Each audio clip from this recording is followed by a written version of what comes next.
સ્મરણીય Bajrang group ધારી આજે rail બાબતે Bajrang group દ્વારા રેલવે સ્ટેશન ધારી ખાતે આવેદનપત્ર આપવામાં આવેલ છે, જેમાં જે ટ્રેન શરૂ કરવામાં આવેલ છે તે ટ્રેન જૂના સમય પ્રમાણે શરૂ કરવામાં આવે અને જે જૂનું ભાડું હતું તે પ્રમાણે ભાડું લેવામાં આવે. અત્યારે હાલમાં ધારીથી ચલણની ટિકિટ 50 રૂપિયા લેવામાં આવે છે, અગાઉ 10 રૂપિયા ફક્ત હતી.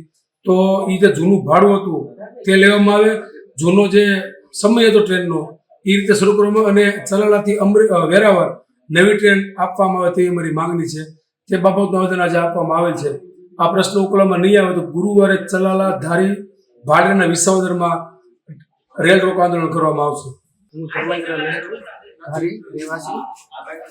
હાલમાં જે રેલવે દ્વારા જુનાગઢ ચલાલાથી જુનાગઢ ટ્રેન ચાલુ કરવામાં આવેલ છે, તેમનો સમય અત્યારે બપોરે 1 વાગે જુનાગઢથી ધારી આવે અને બપોરે 2 થી 4 વાગ્યાની આજુબાજુ ધારીથી તરત જુનાગઢ જાય. એ વિદ્યાર્થીઓ જુનાગઢ અપડાઉન કરતા હોય એના માટે એ સમય યોગ્ય નથી. પહેલાંનો જે સમય હતો સવારે 8:45 અને 11 વાગે જુનાગઢ પહોંચાડતી અને જુનાગઢથી પછી 5:30 ઉપડતી અને રાત્રે 8 વાગે ધારી પહોંચાડતી. એ સમય બધાને અપડાઉન કરવાવાળા વિદ્યાર્થીઓ અપડાઉન કરી શકે.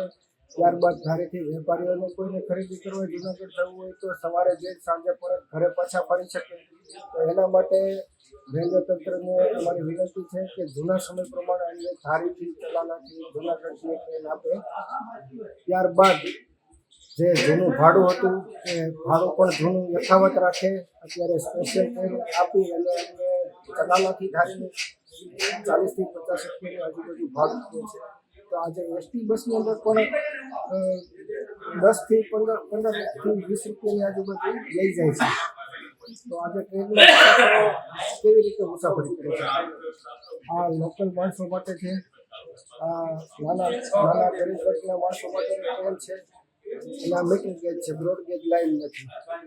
તો મીટર ગેજમાં લોકોને સગવડતા જળવાય એ હેતુથી અમે લોકો અહીંયા અત્યારે ભેગા થયા છે.